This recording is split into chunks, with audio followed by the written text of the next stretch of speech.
Can eating breakfast actually make your diabetes worse? According to the experts, the recommended breakfast keeps our blood sugar stable, it revs our metabolism, reduces hunger, aids in concentration and work performance. But is that really the truth? Can we as diabetics really thrive, improve our health, lose weight, and maintain that A1C based on what biased research there is? Today, I will unravel the history and the dirty little secrets the breakfast industry does not want you to know.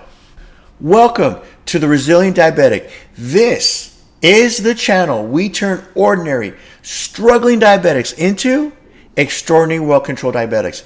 If you are brand new to this channel, I welcome you. My name is Sampat. Don't forget to subscribe and hit that gray notification bell. That way, you will be alerted when new life-changing episodes have been published. And if you learned something new today, I would love it if you smashed that like button for me. As with all my videos, this should not be considered personal medical advice. This is my interpretation of the latest research. If you want medical advice, please always consult your physician. I bet most of you diabetics are just like me. You're rarely hungry until about lunchtime. So other than that morning cup of coffee, depending on what my body composition goals are, I actually may not eat before 11 or around noon. Based upon my nutrition dietetics degree and the years of lectures about the importance of breakfast, am I hurting myself, my diet, my workday performance, and my health, specifically my blood sugars, because only a fool would skip the most important meal of the day, right? One of the most worn out phrases in the arsenal of tired parents everywhere, including myself, is sit down and eat your breakfast. Don't you know it is the most important meal of the day? Many of us grew up believing that skipping breakfast is a dietary travesty. Benefits of the morning meal in textbooks and on paper apparently include it boosts your metabolism, helps you lose weight by reducing hunger throughout the day, provides you with really important nutrients, and it aids in concentration, and most importantly, keeps your blood sugar stable all day. Or in the real world, and as a diabetic, does the traditional breakfast do just the opposite? It makes you hungry again in a few hours, wanting to snack. You feel sleepy and lethargic. You are cranky at others. Does it set your blood sugars up for a roller coaster of events? Or worst of all, it keeps your blood sugars elevated all day long. As a diabetic, you must become a scientist at heart. A scientist is simply one who seeks out the truth. In order to live that long, healthy life free of complications, you must objectively understand that you and you alone are in charge of your fate, not your doctor's. Your doctor's job is not to ask the questions and delve into the research, nor are they there to heal and reverse your complications. Their job is to simply treat your condition. In order to answer that question, can breakfast make our diabetes worse? We must do some clever detective work and ask ourselves first and foremost, has breakfast always been a part of human history? Or is it simply been a very clever marketing ploy that has everyone brainwashed, and a brilliant one at that, at our expense and health? Historians tend to agree that breakfast only just became a daily, first thing in the morning institution once workers moved to the cities and had a set schedule. In Europe, This first began in the 1600s during the Industrial Revolution, with people going off to a full day's work. Breakfast then became the norm. By the late 1800s, cereal was seen as a solution to the nation's time constraint since it didn't have to be cooked. It was a convenience food at the time when people had stricter schedules and were crowded into buildings without access to a kitchen. Ever heard of the name Dr. John Harvey Kellogg? Kellogg was one of the most influential health gurus of his day. He was a combination of the Dr. Oz we see on TV and a very, very religious preacher like Billy Graham. He was a surgeon. In fact, Kellogg was one of the founding members of the American College of Surgeons. Kellogg's view about health was not based on science or what little they had in those days, but was clearly influenced by his Seventh-day Adventist religion. He was a devout vegetarian. I bet you didn't know that. Practicing vegetarians around the world won't eat meat for various reasons. Many people object to eating meat out of respect for the sanctity of life. Kellogg, on the other hand, believed Americans' meat-centric diet led them to cardinal sins. Kellogg wrote, "Highly seasoned meats with all those stimulating sauces and dainty tidbits irritate the nerves, which then react upon the sexual organs." He thoroughly believed that eating cereals would keep Americans from desiring sex. Besides a way of pushing his religious beliefs, this new, booming cereal market kept its health, food reputation thanks to in part of a constant barrage of false advertising. During the campaign, which marketers named Eat a Good Breakfast or Do a Better Job, grocery stores handed out pamphlets that promoted the importance of breakfast, while radio advertisements announced that nutrition experts say breakfast is the most important meal of the day.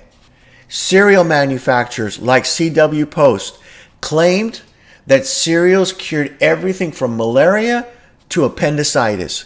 The health statements on today's cereal boxes have been modified a bit, but the standards like a good source of vitamin D date back to our obsession with vitamins beginning in the 1920s. Advertising was the key to this cereal business. Whether they involved cartoon characters or wacky health claims, the important thing was to establish a unique brand for each different kind of cereal. If you've been following me and you are subscribed, then you know about the dirty little secret called conflict of interest. All of the current public health scientists and governmental committees working today on nutritional advice receive all of their funding from the very food-based companies whose products are widely held to be responsible for the rising rates of all these metabolic diseases, including diabetes. Nearly 100 national health and medical groups, including the American Heart Association, the American Diabetes Association, and the Center for Disease Control and Prevention, and even my Bachelor of Science degree in Nutrition Dietetics that I've graduated in, are paid and are completely funded directly by the sugar, the grain, the cereal, and the snack industry, who then shapes and spins health policy through all of those directors. These companies, especially the cereal manufacturers, are the ones who have paid for all these manipulated studies to be done, which then these biased health associations review. This then becomes public health recommendations and standards that our doctors are taught by and they must follow. So then it's not rocket science to predict the vast majority of research on breakfast consequently shows an association with skipping breakfast and poor health. But like all studies on breakfast, They twist the truth by using association, not causation. You've heard this statement all of your life. Experts say people who eat breakfast tend to be healthier than those who do not. In fact, observational studies, and that is the key word, observational studies, which are the weakest of all the studies, show breakfast eaters are more likely to have less heart disease, obesity, diabetes, and high cholesterol than breakfast skippers. Is breakfast really that secret sauce that makes the difference? Or do breakfast eaters simply have better overall habits? If one sits down and takes the time to prepare a good breakfast, then how much more likely are they to exercise, not smoke, drink less alcohol, sodas, and processed junk food, thus eating a better overall diet? Wouldn't that add up to better health?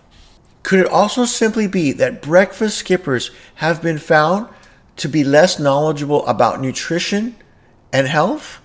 All of these pro-breakfast studies are funded by, you guessed it, the food and cereal industry, who then has a clear bias to sell more cereals.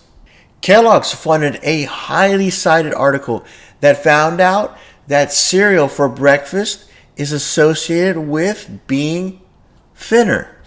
The Quaker Oats Center of Excellence, which is owned by Pepsi, financed a headline-gaining trial regarding the consumption of oatmeal or frosted cornflakes.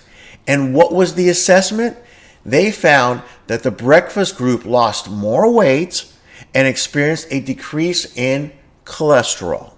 I also want you to note that these studies at the same time also vilify meat-based breakfasts. Proteins and fats have been their enemy from day one. They are demonized. That is to solidify the market's dominance for these cereal-based companies and to push more and more sugar and snacks upon us.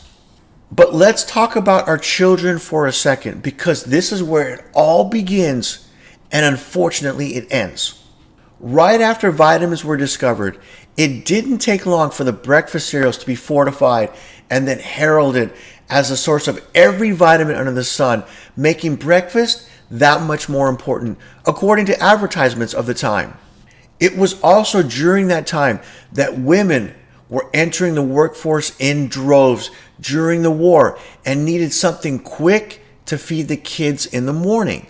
Maternal guilt was used and levered aggressively to market cereals as the best food to give to children, and it underlined the importance of never skipping breakfast.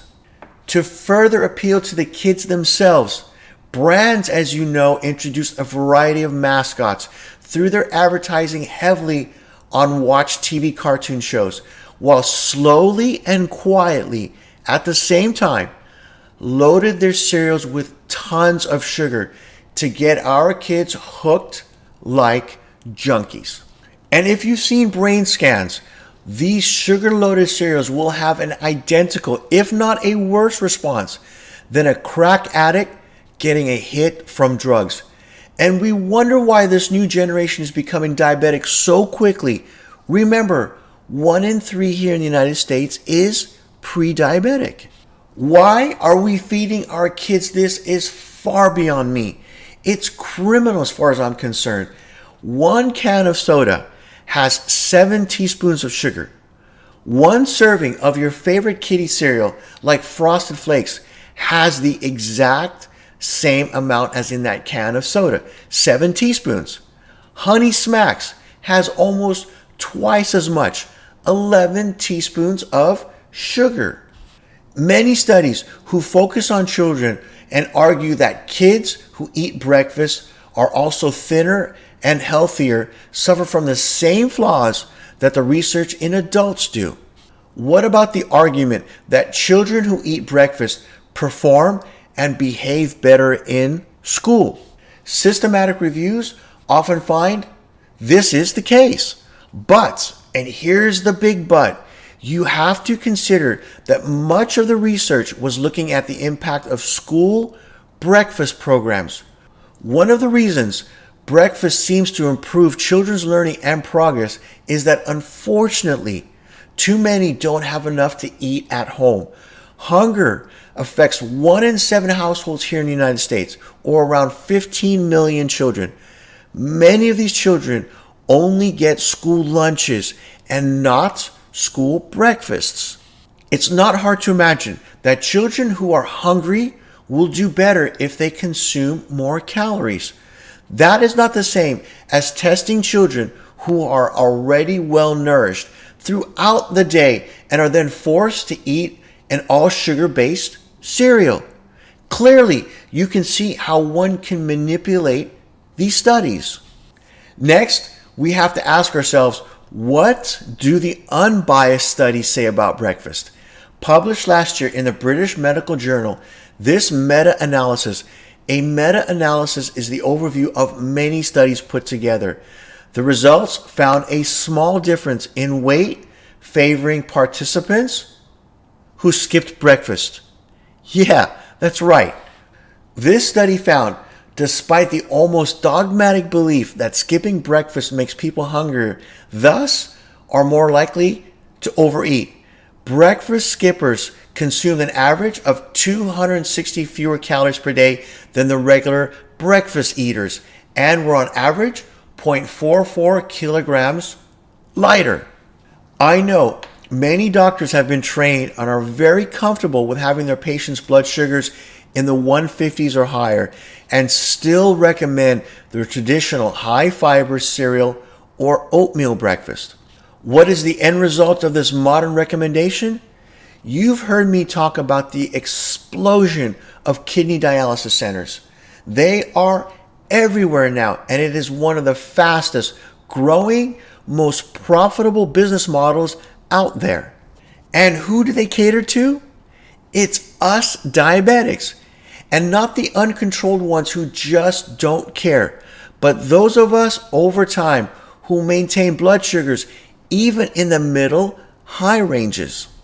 Diabetes is now the leading cause of end-stage renal disease. I would love to introduce you to a term called the kidney threshold. When blood glucose is approximately 150 to 160 or higher, the kidneys, as a way to protect the body, will remove all the excessive sugar that's in the blood, and it will then appear in the urine. I love analogies, crude ones, but they work. Think of your kidneys like simple coffee filters made of paper, and then imagine pouring sugar-based syrup onto it, like maybe honey or molasses. What would those sugars do? And I bet you can already see that in your head. That is what's happening to your kidneys, which are also just simple filters. So any foods that keep your sugars elevated all day are destroying not only your kidneys, but your nerves and your overall health too. You, now as a scientist and a diabetic, especially those of you newly diagnosed type 2 diabetics, you must seek out the truth for yourself.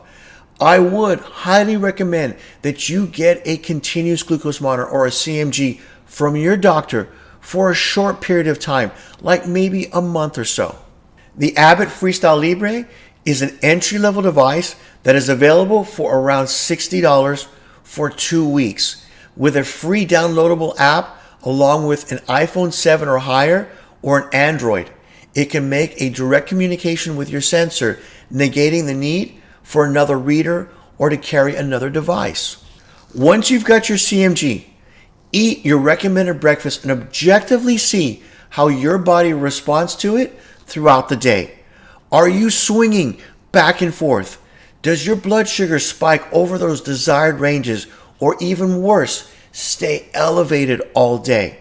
Is that oatmeal taking you over that 150 threshold into the 200s? You will see and objectively know the answer in real time depending on your exact diagnosis. Can that quote unquote healthy bowl of oatmeal and fruit kill you? The answer is yes. If a patient is dying from liver disease, would the doctors prescribe a drink of alcohol first thing in the morning? If a patient is dying from lung cancer, would the doctors condone a pack of cigarettes with breakfast?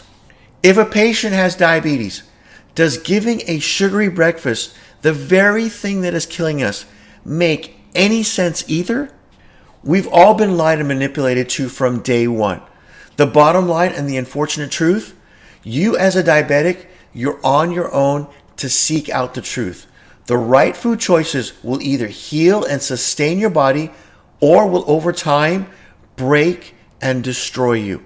You still need to be open to all advice, but do not be fooled anymore. As of today, you are no longer that victim. Maintaining and keeping your muscle mass is that single most important task we as diabetics have towards normalizing and controlling our blood sugars, which leads to living that long, independent life free of complications. Want to know more? Then I'll set up a playlist for you. If you're on a desktop or laptop, I want you to use your mouse to click this upcoming box. If you're on your mobile device, tap that with your fingers.